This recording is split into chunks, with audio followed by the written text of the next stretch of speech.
How are we doing there, boys and girls? Manthieus here and welcome back to another video. So this hopefully is going to be all you need to know about alchemy in roughly 5 minutes. Now all of this information and more is going to be available in my Dragonflight gold making cheat sheet. My Patreons, my YouTube members and my Twitch subs will find a link to this down in the Discord. Thank you very much for your continued support.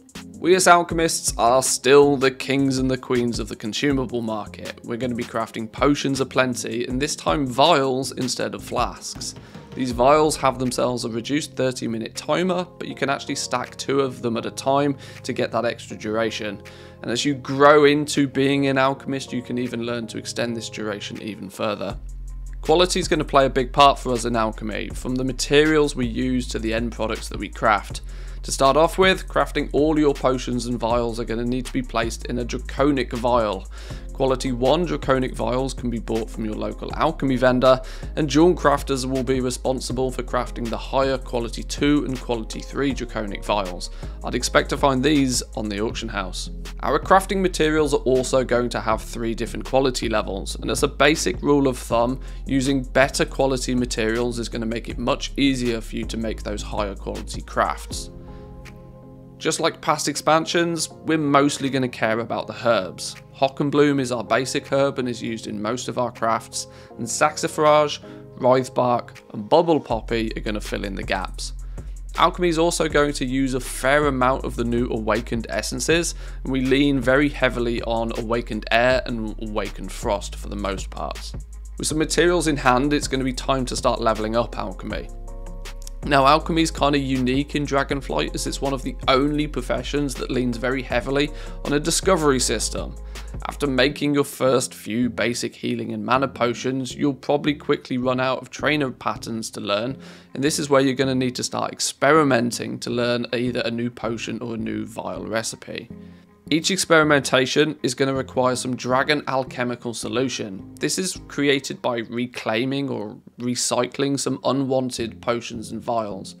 Reclaiming 5 potions or vials at a time will provide you with a very small amount of this alchemical solution, but once again, as your skill as an alchemist grows, you'll be able to make this more efficiently. Now, not only do you need some alchemical solution to run an experiment, but you're also going to need some artisan's metal. You might have spotted that the first time you've been crafting any item, you'd have gained a knowledge point to spend in your specialization trees, and at the same time 5 artisan's metal.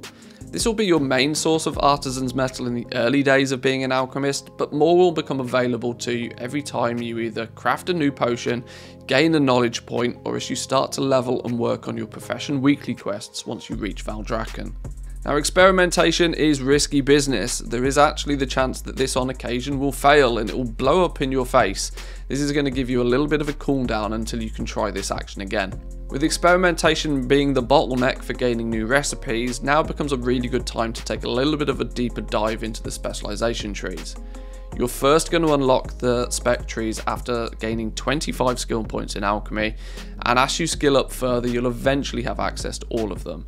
The alchemy Spec trees are quite straightforward though. We start with a potion master specialization. This is going to help you create those potions specifically at a higher quality, but will also provide you with some small personal benefits for your character, such as non-combat potions lasting that little bit longer, a small heal over time effect on use of a potion, or even a small burst of movement speed after drinking. If you choose to dive really deep into this tree, you can unlock the advanced experimentation.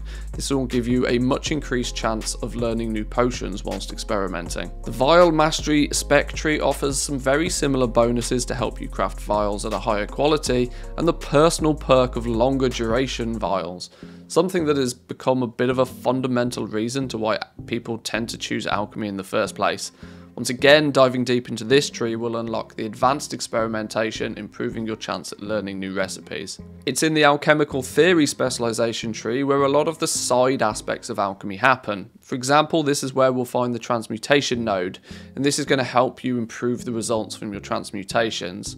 Just ever so quickly, your transmutation has a weird 16.8 hour cooldown, but it allows you to hold up to 10 charges at any time, so there's not strictly the need to log on to your alchemist every single day unless you want or need to.